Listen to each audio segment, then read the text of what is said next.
please reach out to my email, premier@novascotia.ca. We'll do whatever we possibly can. I just want to close by talking about another group of people who are impacted by these fires, and that's certainly the people who are responding to the fires, and definitely our firefighters. They're our heroes. They step up time and time again, and I just want to say thank you. You're saving lives. You are saving homes. We've had some bad outcomes and some bad news on that, but there's no doubt in my mind that your efforts have saved many homes. You're saving pets. You're saving pictures of loved ones long gone. You're doing a lot to support Nova Scotians, and we appreciate that. Our communities need you. We appreciate you, and we appreciate the brave work that you're doing to keep us safe. And if I can just emphasize the seriousness of these fires, the little bit of rain that we're getting today is certainly welcome, but it is far from enough to change the conditions in this province. We need a lot more rain, and I ask everyone for their patience. And I just want to reiterate that right now,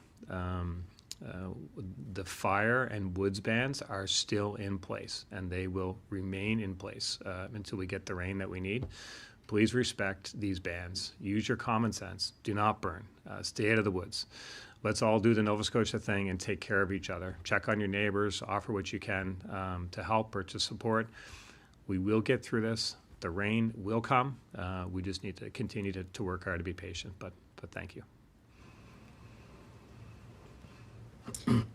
Thank you so much. And we will hand it over to Deputy Warden Enslow next. Thank you very much. Thank you, Premier, for the very fine words and words of encouragement. I also want to thank you for what the province stood up and announced this afternoon around the financial support. I know it's been a hot topic for various members that have been affected.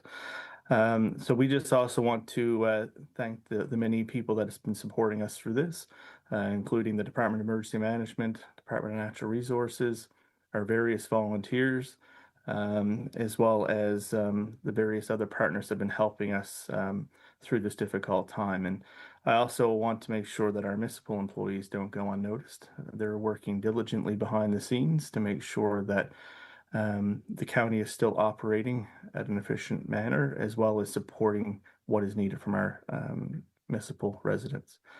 From our perspective, we've been working diligently with the province to make sure that while they're the professionals looking after the actual front lines, and they're doing a phenomenal job at it, I know that we're going through a difficult time now, but our role is to support our residents.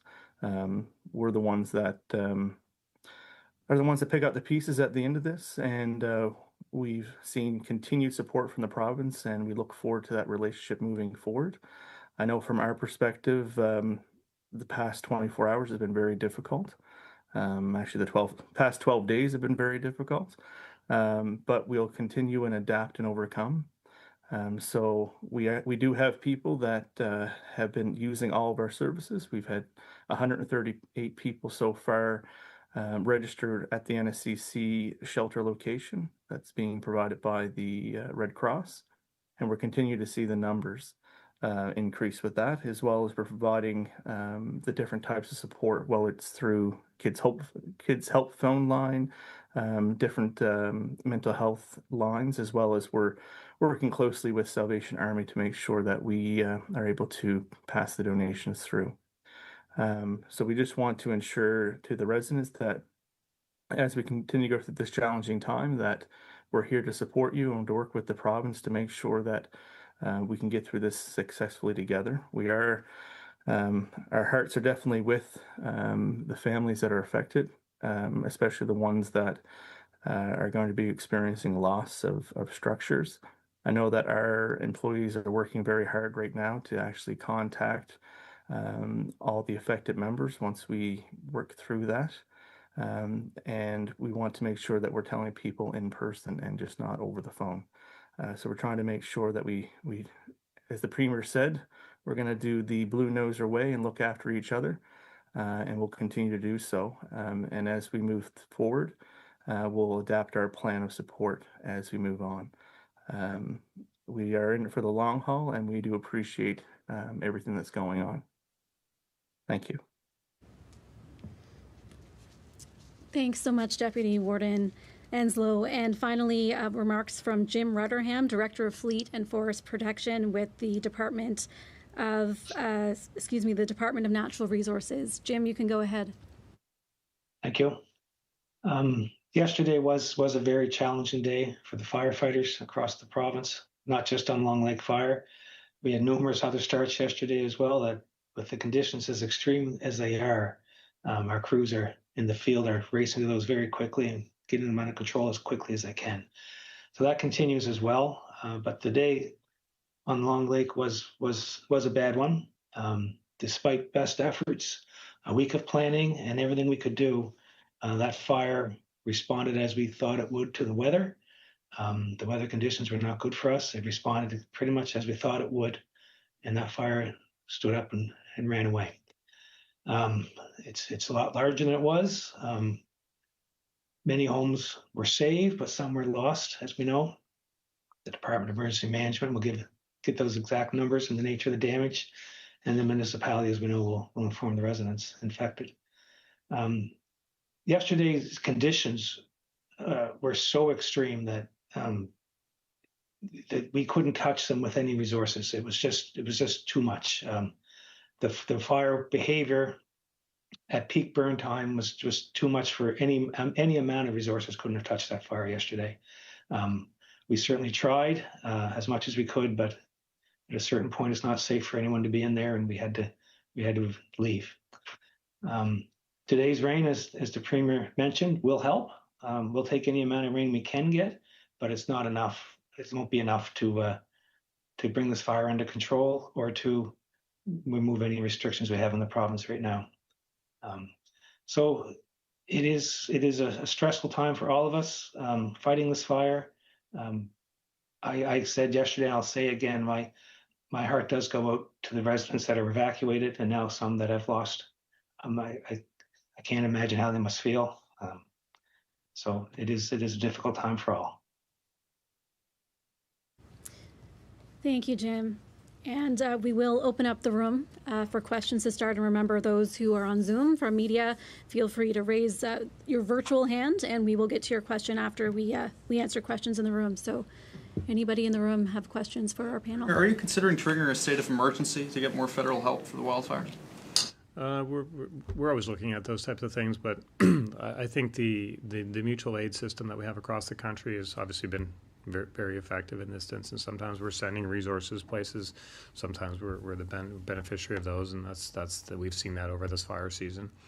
We're in constant discussions with the federal government. We have opened up some access points already, but we'll continue to assess. There are evacuees staying at the NSCC. So what's the plan with school starting next week? How long will it continue to be used as a dormitory for evacuees? Yeah, we're in those discussions with the NSCC at the moment. Obviously, we know school is on the horizon here, but right now the priority is supporting the evacuees and getting this fire under control. But we'll have those discussions with the NSCC as we get closer. And when the fire started, there was concern about a nearby communications tower. Is that still a concern, and how close is the fire to that tower? Yeah, I think maybe Scott or Jim may be able to speak to that, but I know certainly in the early days there was a lot of fire guards built around critical infrastructure in certain areas, but they could speak specifically to maybe one of you guys speak to the tower situation and some of that infrastructure in the area. Yeah, I believe Andrew could answer that one for us. Yeah, I can. So we do have a communications tower there that's owned by the province. The first couple of days of the fire, we knew that there's going to be some risk towards it. So we had the structural protection crews supported by the volunteer fire departments to go in and do some clearing around that and some manual hydration around that tower. And it's still there and functioning.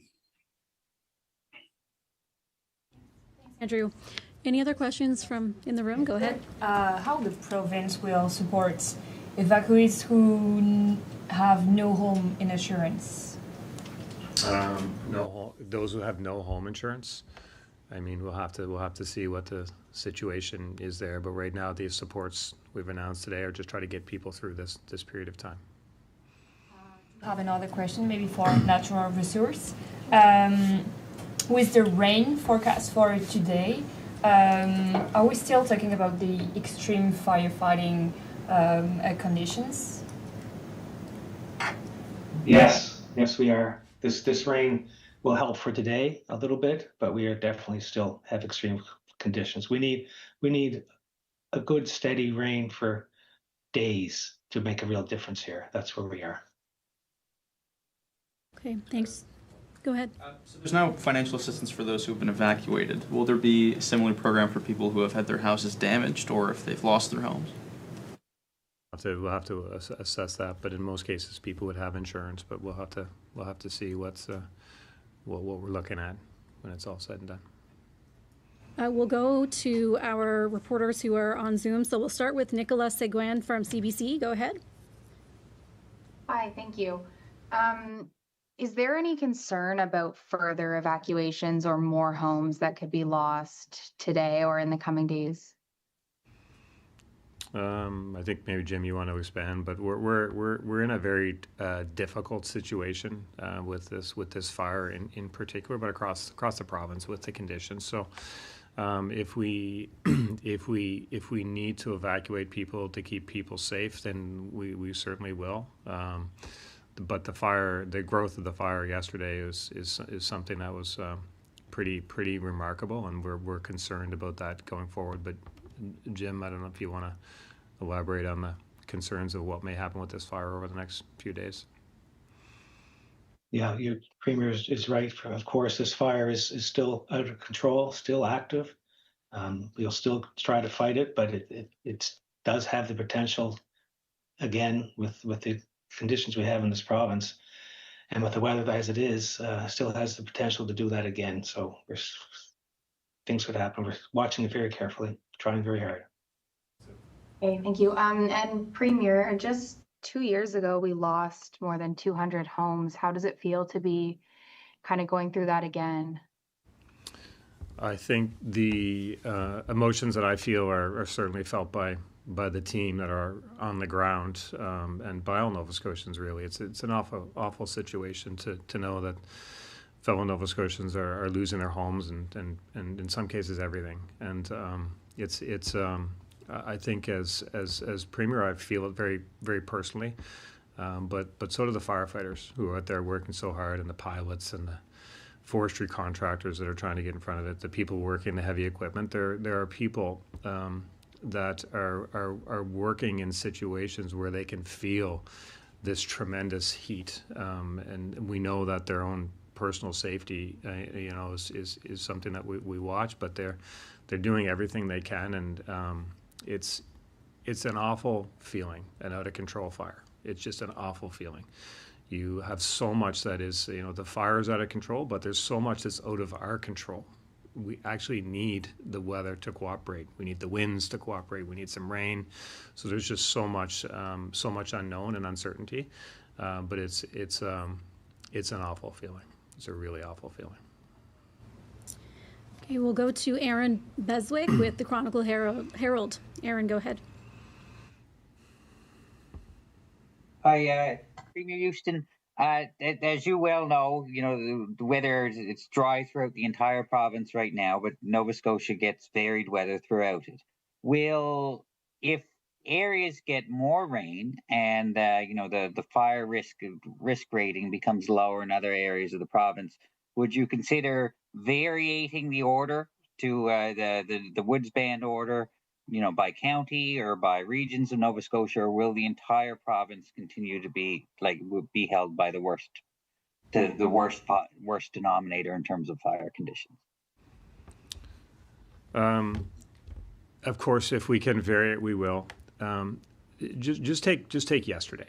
Just yesterday alone, 5 new fires in various parts of the province, and first responders and firefighters rushing to get to those, to try to get them under control. We talked last week that, in kind of more normal circumstances, you get a call of a smoke or, possible fire. the crew may have 15 or 20 minutes to get there to assess it and maybe, you know, take some action to keep it under control, or maybe even extinguish it. It's not 15 or 20 minutes right now. It's 2 or 3 or 4 minutes. And sometimes it doesn't matter if you're standing right over top of it. That fire could stand up and run away. So we have awful situations. We have people trying to respond and get these fires under control. And then at the same time, what if we have a fire somewhere and we find out there's people hiking in there, and we got to try to get them out of there. So, look, I know people want to go in the woods, but there's a whole bunch of other people that just want to keep everyone else safe and protect homes. If we can safely get people in the woods because we get a bunch of rain, then absolutely. There's nothing more.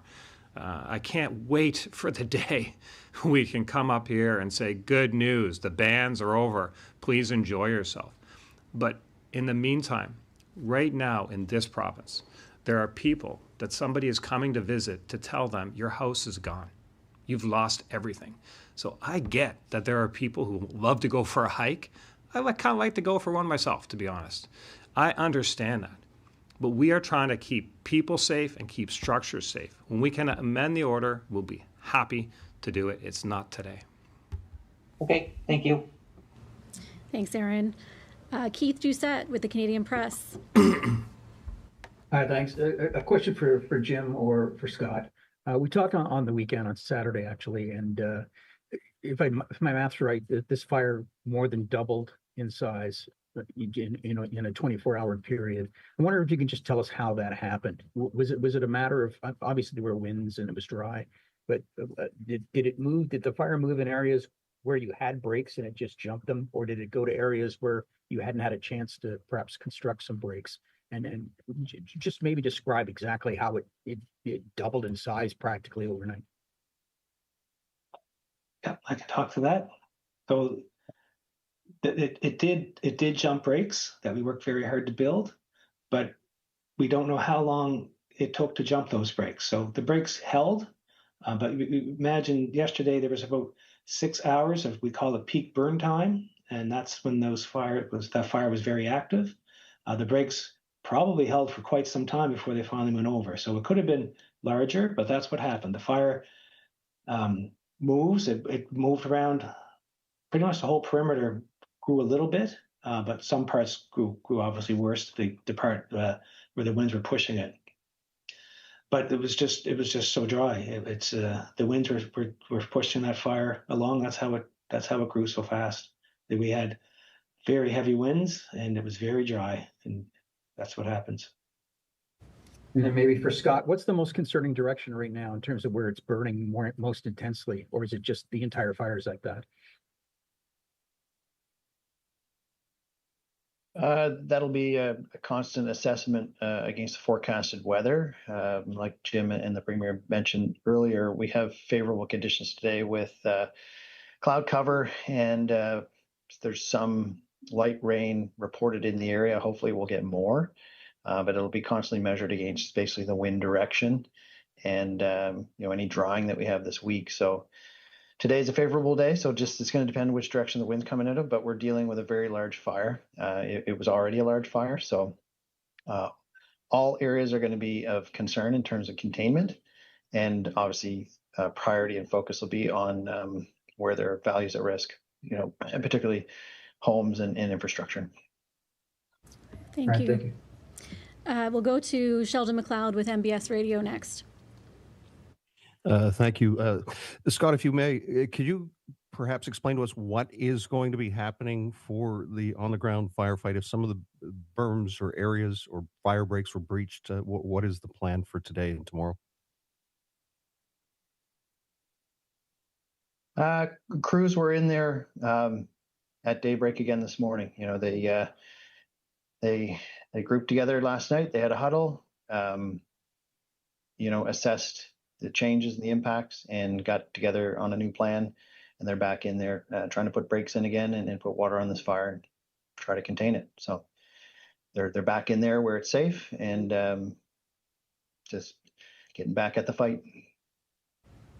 For a follow-up, what can you tell us about the air's assets today? there's low cloud, so the fixed wing aircraft we'll wait to see.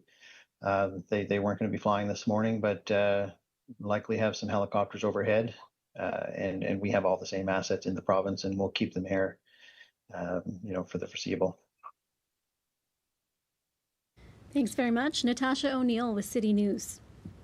Hi, I had just a clarification question mostly. I think the Premier said in his remarks that about 230 homes were evacuated, but I did just get a release from the province saying 330. Can we just confirm the number, please? Yeah, I can speak to that. So there was originally 100, and then an additional 230 last night with the expanded area, which is the 330 in total. Okay, perfect. Thank you.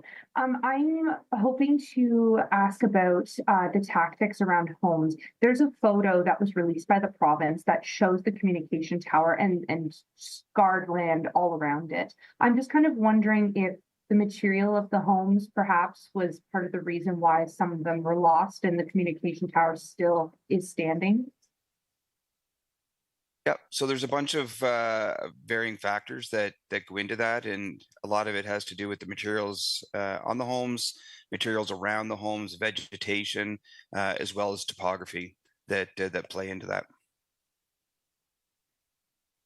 Okay, thank you. Thanks, Natasha, and thanks, Andrew. Richard Cuthbertson with CBC. Oh, hi there. It was mentioned earlier, and I think I have this right, that the extreme conditions yesterday meant you couldn't touch the fire. I'm wondering if you could just be a little bit more precise. What exactly about those conditions meant you couldn't touch the fire? And what does touching the fire mean in practical terms? Yeah, so that means if you were to put water on it, there was no effect. It was just too powerful, too strong. You couldn't get near enough to it regardless. But even if you had, the biggest water bombers in the world yesterday, when it was at its biggest point, dropping water on that fire, it wasn't making, you couldn't touch it. That's what I mean. That's just the term we use. It just wouldn't affect putting that fire out. Right, that's helpful. Another question, just dealing with the sprinklers that were deployed about a week or so ago, I think, in that sort of West Dalhousie Road area. Are those still there, or were those sort of pulled back and deployed on homes a little bit further away? Yeah, no, all the sprinklers are still there and operational. We actually have crews up there today that are maintaining those, making sure that they're still up and running. I know when they were up this morning, when we left last night, there were pumps going, and those pumps were still going this morning. Thank you. Jason Malloy with Annapolis Valley Register. Good afternoon, guys. Families in Annapolis County received unimaginable news today. There's a lot of uncertainty in the community. I asked one evacuee what he would ask the Premier if he had the chance, and this was his reply. Is anyone going to give us any kind of hope if we have to rebuild that we're not going to be alone? So I guess that's my question from one of the evacuees to you, Mr. Premier. Yeah, thank you. And I can only imagine the emotion of that exchange, because you have the anxiety of the not knowing what happened to your home, and then if your home is severely impacted, what are you going to do? This is an awful feeling, and as a province, I mean, we'll do what we can to support people. Certainly, in 2023, we took some action to support people. We'll look back at that, even if it's helping them deal with insurance and deal with those types of paperwork and stuff. We'll do what we can. But I think what I would say to that person in the moment is that the effort to get this fire under control and to protect structures is world class. I mean, we have the best people here, the most dedicated. They are just so focused on fighting this fire and protecting structures. These tools that we've been talking about to deploy these sprinkler systems, those are new tactics, and even if they couldn't protect every structure in every home, they will have most certainly protected and saved a number. So, you know, the effort to protect and support through the moment is we'll do everything we can in that space. And then once we get through this, we'll try to support Nova Scotians as best as we can. I think our record shows that. Do you know any specifics that were put in place 2 years ago that might put some people's that are going through this process now, their mind at ease a bit, Mr. Premier? I don't know what would put their mind at ease as they deal with kind of the trauma and the anxiety. But you know, sometimes I think last time there was some long-term support around property tax assessment bases and just, you know, through shelter support for shelter through the rebuilding process. But you know, we'll continue to listen very carefully to what the needs are of people, and where we can meet them, we will. Thank you for your time. Thank you. Thanks very much. And we do need to end it here to allow Andrew and Scott and Jim to get back to managing fires. Thank you, Deputy Warden Onslow, and thank you, Premier, for joining us, and hope everyone has a great day.